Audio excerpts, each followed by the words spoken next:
I'm here with Jesse of Ken Mo to talk about Void, out September 22nd on Artifact Records.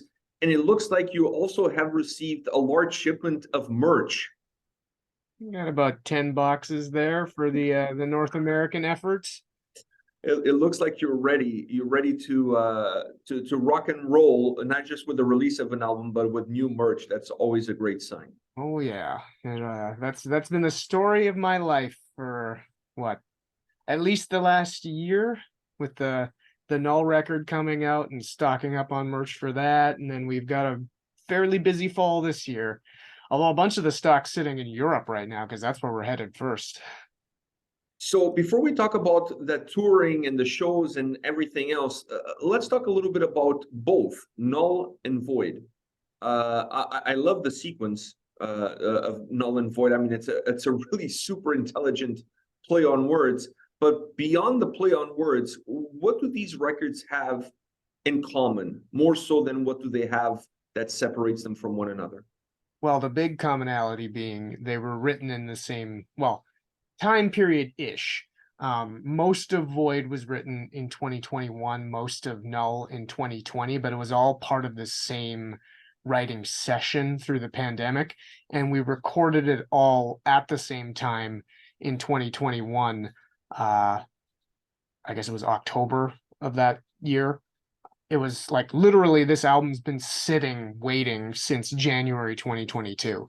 So it's like 20 months of just hanging out, which has been horrible. I don't like doing that, but it didn't make any sense to put them out as one record because I don't think we're that band. I don't think anyone wants to hear 75 minutes of us at the same time. It would have been a commercial suicide and we would have wasted a ton of money. So 2 records it was. Not just a ton of money, but a ton of music, if you look at it from that perspective. And that was definitely a huge part of why I thought it made the most sense to make them 2 records. Like your average music listener, even if they're like remotely interested in us, like I get like super fans are going to consume it all, but most people generally consume like half a record to check it out. So if we're putting 2 albums worth of material, that's 75% of that material that would have got ignored by most people that were willing to check it out. And I'd rather play the numbers and have more of it heard more consistently because I think it's strong material. Like it's not like your normal writing session for any one album, because it was a very strange time in the world and we did legitimately write 2 records worth of material. So is this your Use Your Illusion 1 and 2 just coming out at separate times? Kind of, yeah. Yeah, coming into it, like we knew that this all was one overarching project's worth of material, but it had its own separate personalities. So it's very much one tale being told that works completely separately too, I think. And I think when people start hearing them in context, they'll get that vibe too, for people who actually want to see that overall vision. Now, when you were creating these 2 records, you talk about having a very close time frame in terms of the creation of these albums. Did you like create a riff and you're like, well, you know what, this one is more of a Void riff, this one is more of a Null riff? Was that how it worked? Nope. It was the writing session as a whole, it was mostly just comparing back to what had already been done. So we just didn't want to repeat the same feelings of songs. And that was really what ended up dictating why the songs on Void did sound different from Null, because we were trying to just not repeat ourselves, keep it interesting, make the songs engaging to the creative process. And that was really all there was to it. We made a conscious effort not to decide what song would go on which until we were done mixing them all, because we didn't know how they'd ultimately feel in the end. And I know that's always something that producers suggest in the context of even sequencing albums, like don't get too married to an idea until we have all these mixed and done, because you don't know how it's going to feel. So that's how we treated it. Is that why Void has a little bit more of a melancholic, melodic backdrop to it versus Yeah, Null came across? definitely, because we were trying to fill places that felt like they had void in them. And it just so happened it was a reaction to the general climate of what was going on at the time. Like the beginning of the songs that would become void were written in our third lockdown, which was also during the middle of winter in Manitoba. Like, and that was like a 5 or 6 month lockdown too. So it was just like, how are we still doing this? Like, I'm just feeling completely defeated. And then it was reacting to everything after that with the process of opening up, vaccination protocols, everyone's reaction and behavior during all of that, and just a profound disappointment in the way everything had been playing out. It's hard to have all of that in your backdrop and then not having that impacting the sound, the music, the atmosphere, all of those things. But now, a little bit more detached from that reality, are you able to look backwards on it and say, throughout all of that mess, we created 2 records? What positives are you taking from the creation of those 2 records? Exactly what you just stated there. The fact that we did The 2 records. create 2 records, which at the time it felt like, well, duh, this is what we have to do. This is the only thing I can do, so this is what we're doing. But when I look back and see what other artists were doing, and like there's a lot of people who created a lot of music, but especially in our community, the fact that we did 2 legit full lengths, I think is pretty good. It was a good use of time. If anything, I'll look back on that whole period and this is what we got out of it. I'm pretty proud of what we were able to accomplish. Yeah, it wasn't a complete waste like everybody else's life at that time. No, and I'm not going to pretend like I was nose to the grindstone the whole time. There was definitely periods where existential dread completely paralyzed me. So, but thankfully there was something to pour myself into to snap out of it from time to time. So now thinking about that movement in sound, going to that more melodic, melancholic sound when it comes to Void, how do you think the fan base is going to react to that change going from one record to the other? I'm not really sure. I mean, Are you concerned? Like, are you worried? Do you care? there's an element of concern. I mean, we definitely there are moments when people were really praising Null when it came out that we were wondering, should we even put Void out? Is this a mistake? How's this gonna go over? The singles have performed, I think, pretty well, but then again, the songs off of Void feel like they had more single potential, perhaps, than the ones on Null. Although the ones we've been doing, like He Was a Good Man, that's not really a great single. These Wires, an 8-minute super emotional song, probably also not a great single, but we were dealing with what we had. I think they're really good songs, but not necessarily great singles. But it definitely allows us to showcase the flex in variability in our sound. Yeah, we're definitely curious how people are going to receive it. If anything, I do feel like the people who generally follow us like a fair amount of variety, and that's for sure kept us from getting more popular. But the people who like it like it. So this is just us leaning into that even more. So I hope this record goes over well with especially the fans who've been with us for a bit. Because if you listen to any record, you're usually in for a bit of a ride because we're not a one-trick pony. And as much as I've joked about that hurting us over the years constantly, it for sure has, because it's just not the way people listen to music anymore. Now, when you're looking at finalizing the idea that you have on that judgment from fans in terms of is it going over well, what specific metrics are you going to be looking at in order to get that answer that you're trying to establish? It's a combo. I mean, you can't help but pay attention to streaming and album sales. Um, we we noticed an uptick in people coming to our shows with the last album cycle. if they don't like this record and it kills that, that would be disappointing. But I mean, that being said, like playing the singles that we have, like we've been playing the song Painless live since it came out in March, and people seem to like that song. So I don't know. What do we know? You know what I mean? Yeah, yeah, You just hope that you're not going to get stuck with those boxes of merch behind you. That would be a great sign. yeah, yeah. And I mean, I think the merch is really good. So we'll see. That sells itself. That sells itself. Yeah. Now, when you're looking at the process of making a record, uh, during this pandemic, during this time period where you created these two albums, was there something that you weren't a fan of beforehand that if you could outsource, you would have? But because of this being the only thing that you could have hold on to during that time period, you're able to find a new love for it. Was there any part of the process that fits this criteria? I mean, I guess the demoing process, we had been paying other people to do that for us.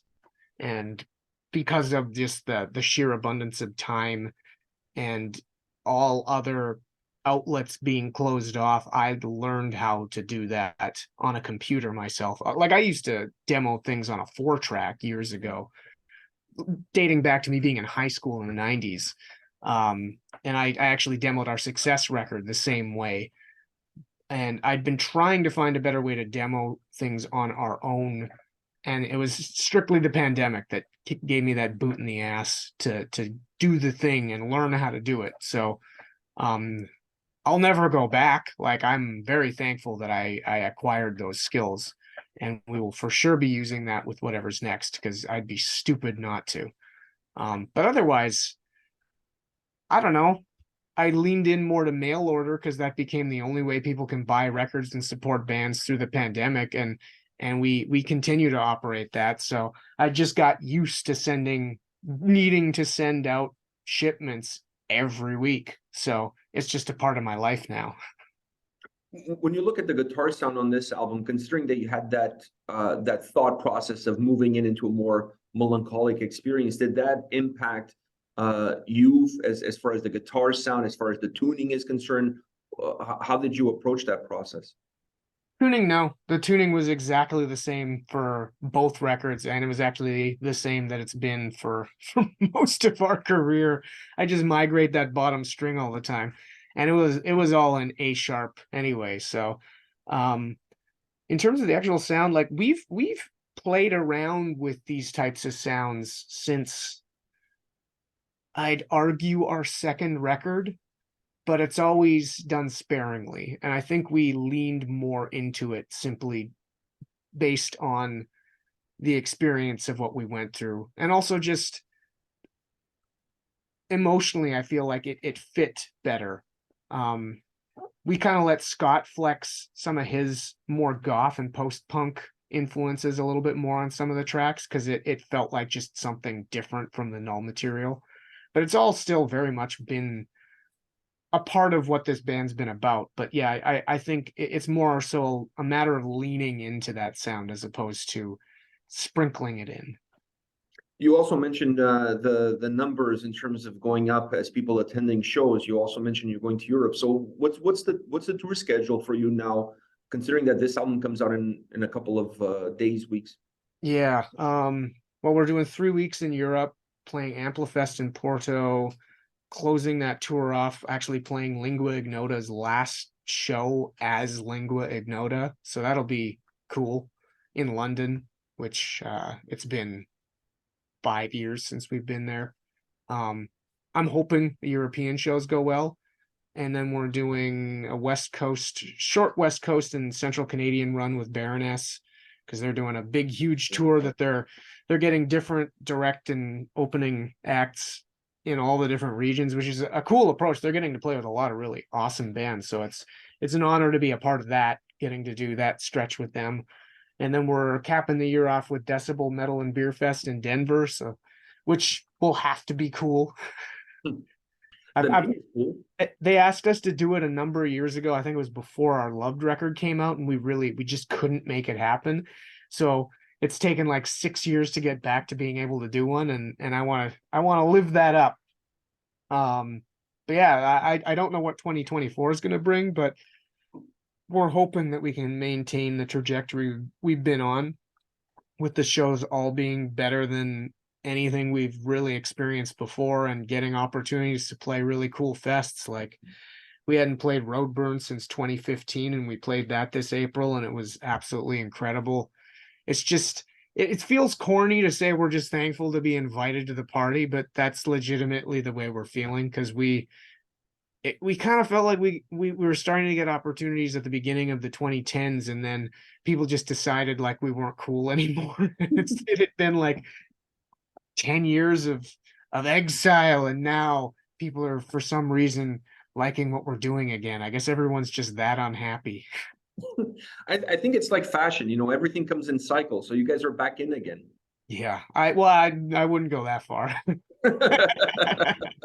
I just think you have to write it. You have to write it as much as you can. And speaking of writing it, I know you kept the East Coast of Canada and the US off of your list. Are you hoping to come back soon with Void to this part of? Yeah, I think we kind of feel like, especially as a headlining band, which we're not a huge headliner, but at least we're starting to draw numbers that aren't pathetic. Um, we also don't think we're the kind of band that should be coming back every year. So that's part of why we didn't plan anything for that region in 2023, just to give it a touch of space. Ideally, it'd be nice to go through like the Midwest and Eastern Canada and the US as support of someone a little bigger, just to spread ourselves out a little. But if I mean, as is the way we've been operating, if the offers aren't there, we'll come back on our own, because we're not just going to sit around and wait. That's never been our style, and that's, if you want to maintain being an active band, that's not the way you should operate. So we shall see. We shall see. We if the opportunities are there, we'd love to do something cool with someone else, but I'll make something cool happen regardless, because we got to get back out there. Those are generally our best markets. So now with the 9 months that you've been sitting on this record, has that given you enough time to think about what comes after Null and Void? We started trying to write this summer a little. I actually had hip surgery at the end of May, so that's kind of sidelined us throughout the summer. And I timed that appropriately, because I wanted to be well enough to be able to tour once the record was out. But we did a session in July, and we got a couple ideas down, but honestly, I don't know if we're in the right headspace yet to capture what needs to be next. I still feel trapped in a bit of that zone that Null and Void came from, and I that's always the problem after one record is done, is finding that space for what's next that's different enough that it feels like it's worth chasing. And I need to get there. I don't know how much more time I'm gonna need. I probably just need a pocket of time where I can work on my own to get that sorted out. And hopefully I'll do that after we're done touring for this year. Get a couple months of just riffing out on my own to really see where my head's at. I wish I had direction, but we just don't have it yet. Last question for you. After 9 records, including this one, you know, the legacy of the band is there. It's not every band that releases 9 records. It's not everybody every band that has this sort of longevity. Have you given yourself the time to reflect on everything that you have done, that you have achieved, all the little goals that you had when you first picked up the guitar and started Can Mode? Not very frequently. You need to do it more. You need to bask in your own glory. Yeah. I mean, we probably have entirely too much humility. But we clearly have accomplished some things. And I always say, arguably more than a band who sounds like us deserves. So we've obviously been very fortunate, and we've also worked very hard to take advantage of some of the opportunities we've had.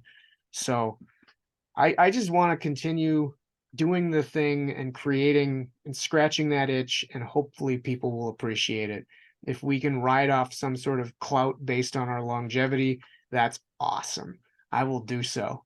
But otherwise, I always feel like what we're trying to accomplish has got to be competing with whatever the newest bands are doing. So I feel a pressure there.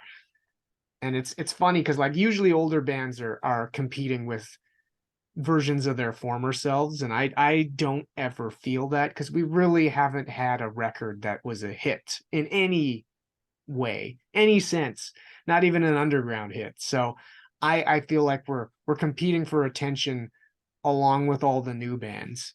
So, and I feel like that's what everyone should be doing, if we're being honest. Like that's what keeps you creative. That's what keeps you connected.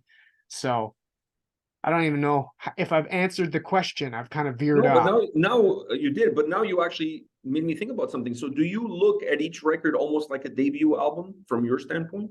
Yeah, there's a degree of that because, and I think it's mostly because of where we sit within the scene. I don't feel any sense of security ever.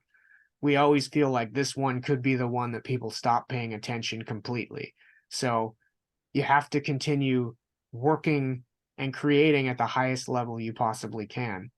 And I mean, sometimes you just get unlucky, but that's a huge part of it for us, even just as fans of music, is trying to keep up, trying to get that feeling that you once had when you were a younger person, which it was easier to attain back then. But I never want to be that jaded old guy saying, the music being made today just sucks. And it's funny because I actually got some flack on Twitter within the last like month because I was talking some shit saying that no one's been writing any riffs this year. No one's got any good riffs. And people started saying, "Oh, boomer take, boomer take." Like, fuck you. You're not even listening to me because I'm one of the biggest advocates for all the new shit that's going on. I was mostly poking fun at the fact that nothing's really been linking with me and I'm paying attention. And like that being said, like I think it's a cyclical thing because last year had tons of killer records. So it's not like I'm just frozen in time here. If you're paying attention, you're not always going to be that lucky. And not every year is going to be your year. I know like in years where I feel like heavy music is kind of lacking, usually other genres are stepping it up and appealing to me.